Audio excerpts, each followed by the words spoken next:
the social strata. So in the 16th century, they started with very rigid dress codes, and this was present in the elementary, secondary, and university system. Then this led to the rise of uniforms in private schools and private institutions. And in the 60s and 70s, the 1960s and 70s, the free speech movement, there was a rebellion against mandatory dress codes where students decided that clothing was not conducive to what kind of learner you are. It did not hamper your academic achievement. So they tried to break free from the dress code. So on to my discussion.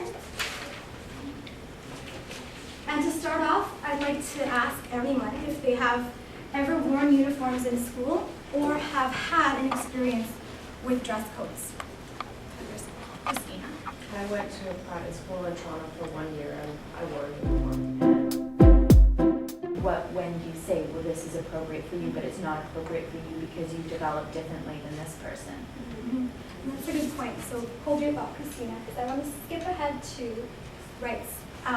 So do you think that uniforms and our dress codes limit a student's individuality and freedom? So in that case, is your body kind of limiting what you can wear? And then where do we draw that line? Christina, did you have a point? Well, I was just going to say, at my high school, they eventually tried to ban low-waisted pants for girls because the pants were at one time so low that.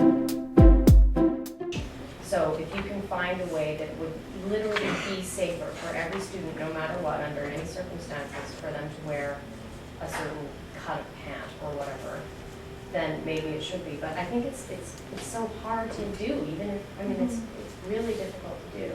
Yeah, so just Tracy to wrap up. I was just thinking that schools, it's their obligation to do what's in the best interest of the students. So it's not if it's the parents that want this, the teachers that want this. It's not really their choice. It's what is it in the best interest of the student. And if having a dress code, which I agree with, it helps the students. Sometimes we make other decisions on their